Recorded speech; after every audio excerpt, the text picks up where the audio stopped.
Welcome to Dead Man Talking. Tonight's show, guys, is a TRUE Dogman Encounter over a series of months last year. And this actually took place in northeastern Indiana, about 30 miles from the Ohio border.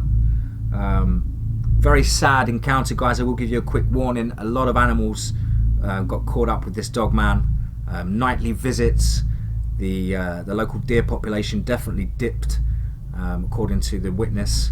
Yeah, as ever, guys, please do let us know what you think down below in the comments. Please support the show with your likes and shares. A big thank you for your support in the last few days. The subscriber count has jumped through the roof.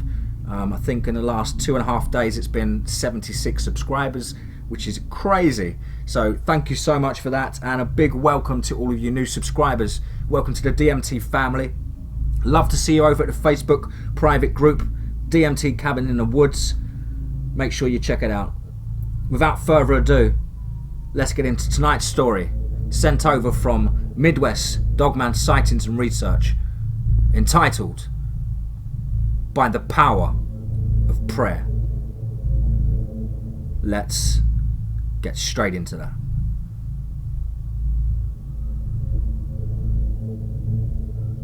DMT, I have another strange one.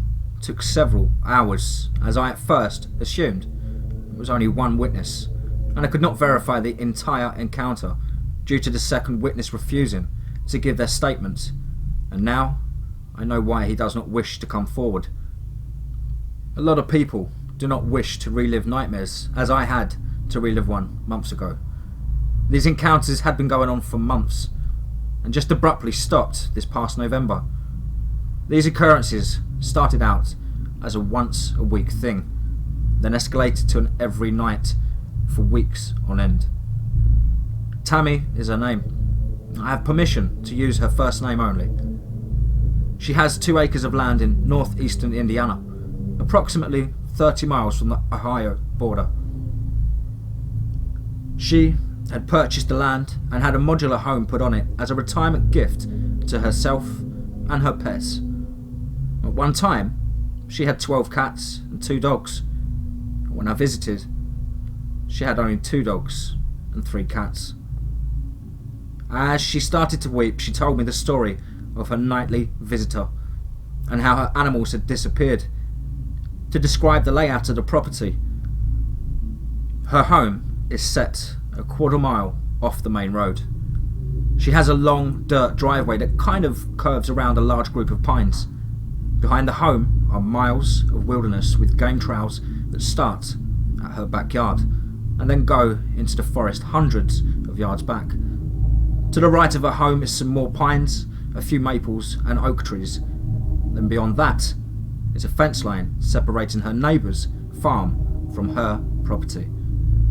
To the left of her home were a few trees, and beyond that is open grassland for about 200 yards, then nothing but forest. Tammy stated the visit started last summer and did not stop until just before Thanksgiving, approximately 4 or 5 months ago. One summer afternoon, Tammy had her son come over to cut her lawn.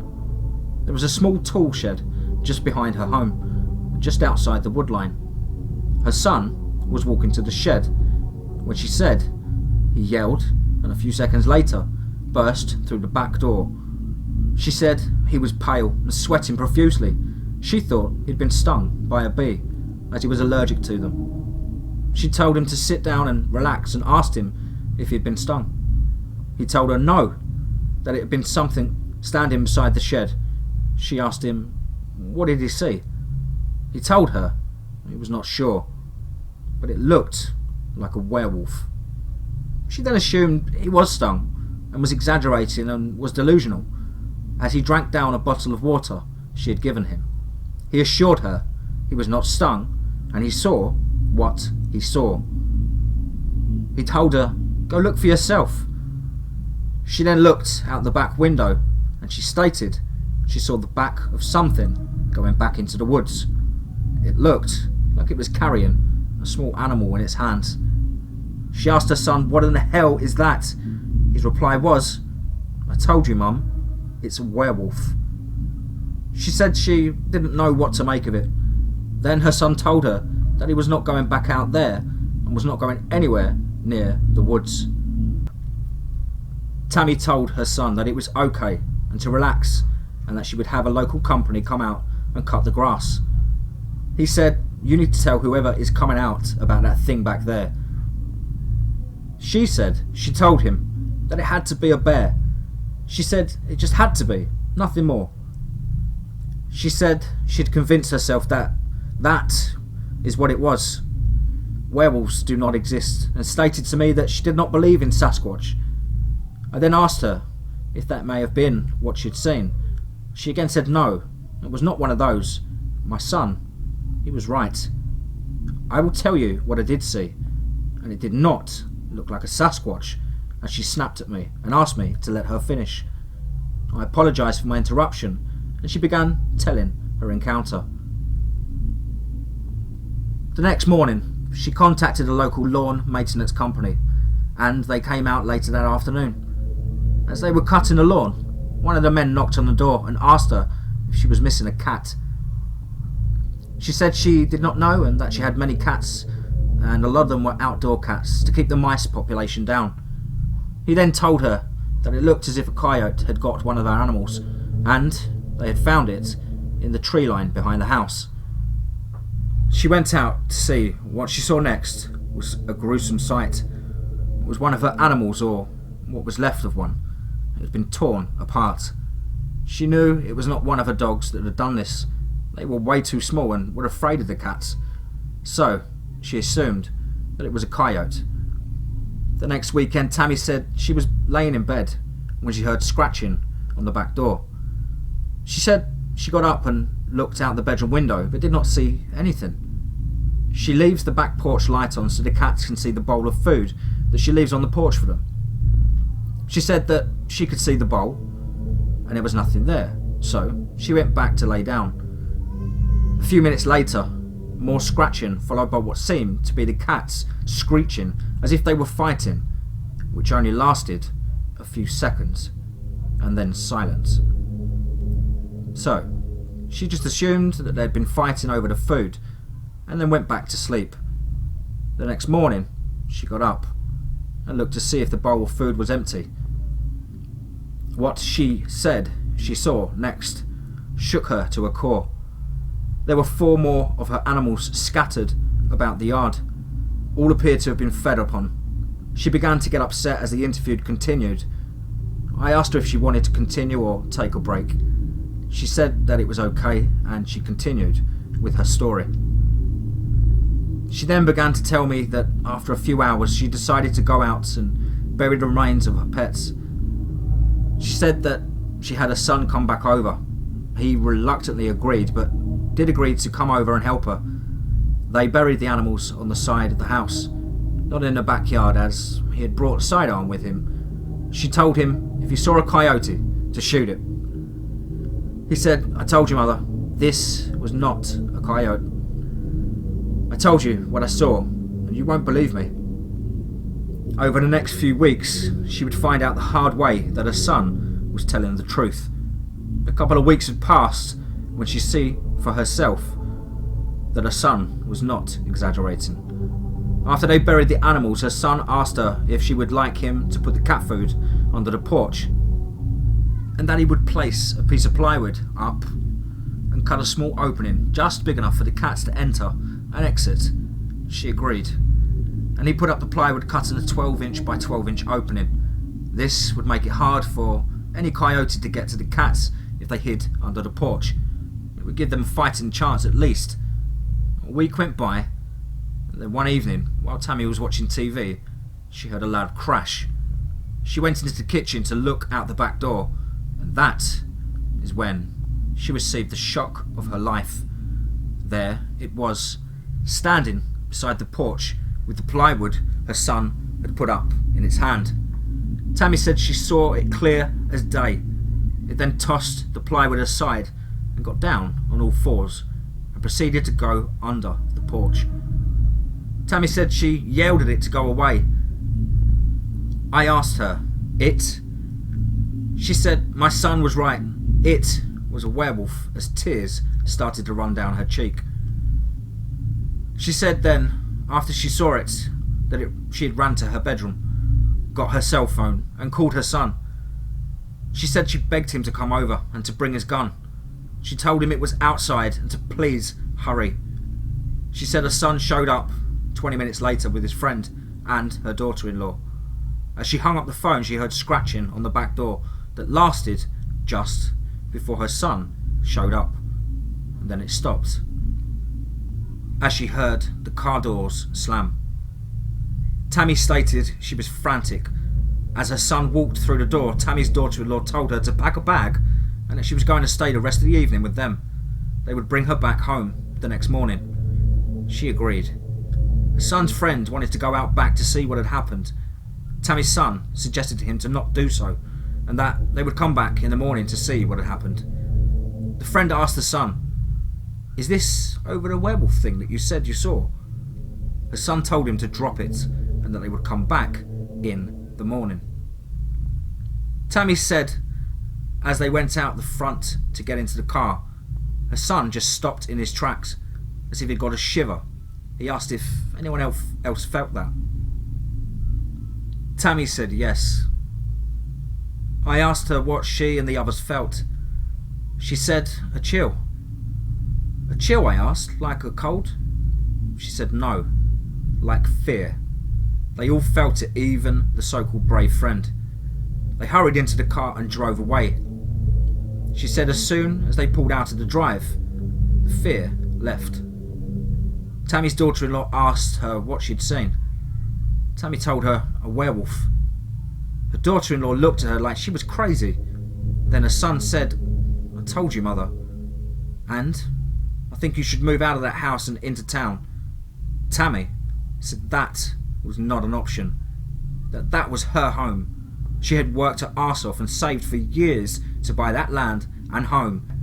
She told her son to stop by the sheriff's office so she could tell them and keep an eye on the house. Her son and daughter-in-law said, "Do you know how crazy this sounds? Go and tell the police that a werewolf lives in the woods behind your house. And they will call you the crazy cat lady, or worse. They may even lock you up for being nuts." Tammy said, "Come with me and tell them you saw it also." The daughter-in-law interrupted and put her 2 cents in, stating, "Oh hell no, they will think of both are nuts." She then told Tammy that she misidentified a large dog or coyote. Tammy told her that those animals can't walk on 2 legs. Tammy, her son and daughter stayed up most of the evening discussing whether or not to go to the police. She said they convinced her not to. The next morning, at about 10 a.m, they pulled up in front of the house. Her son's friend drove in his car and brought his shotgun. Her son had brought his sidearm. No one was taking any chances. As they came around the back of the house, they noticed the plywood laying on the ground. It was about 30 feet from the back porch. Tammy said her son and his friend looked under the porch and then stood up, abruptly gagging. Tammy said the stench was overwhelming and they told Tammy to go in the house and that they would take care of it. Tammy said take care of what? They told her not to look and just to go into the house. She said that she didn't even have to look, that she knew what was under the porch. More of her animals. Tammy said she went into the house but couldn't find her dogs. They always greeted her at the door but they were nowhere in sight. She called to them but neither came. She began to frantically search the house for them, calling out to them to come. She found them under her bed. They were shaking in fear. She had to offer them treats to come out, as they reluctantly did. They had wet themselves completely, covered in urine, and they were still under the bed. Tammy then decided that she had round up the rest of the pets and bring them into the house also, that no more would this thing kill her animals. She said it took her a couple of hours and everyone helping to get the cats rounded up and in the house. The next evening, Tammy was laying in bed. As she turned towards her bedroom window and said she saw a huge shadow behind the shades, and it just stood there as if it was a statue. She said you could see its pointy ears. Both dogs were whimpering at the foot of her bed. She shut her eyes tight and prayed for it to go away. As she opened her eyes, she said it was gone.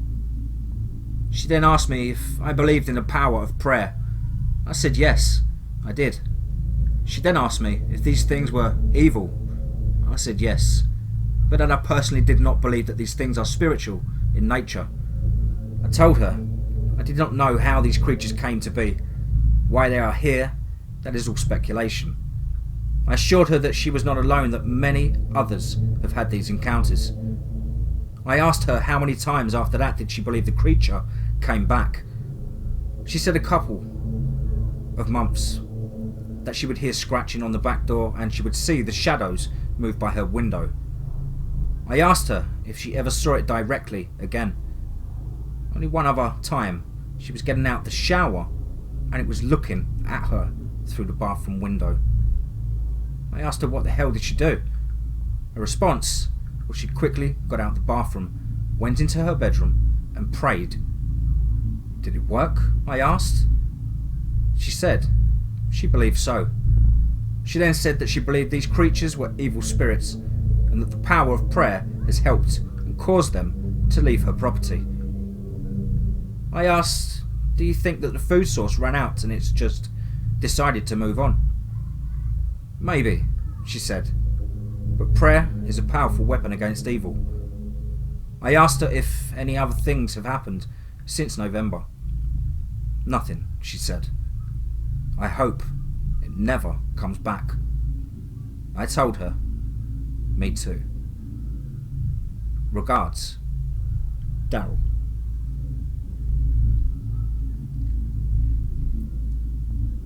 Wow. Well, there we go, guys. Absolutely speechless, really. What an encounter. What a set of months to go through. Nightly visits by a bipedal, obviously aggressive and hungry carnivore. As ever, please do let us know down below what you thought. Please do support the show with your likes and shares. If you haven't checked out the private Facebook group, head over to Facebook and go on to DMT's Cabin in the Woods. And there's some really wonderful people there in the group and some fantastic pictures and lots of things going on. Thank you ever so much for your support this week, guys. Been absolutely brilliant. As I say, the last 2 days we've jumped by, I think we're on 75, 76 subscribers in the last 2 days, three days. I lose track. But yeah, as ever, remember, above all, if you're out in the wilderness or the deep dark woods, keep your eyes on the trees and what's around you. And above all, be safe, not sorry.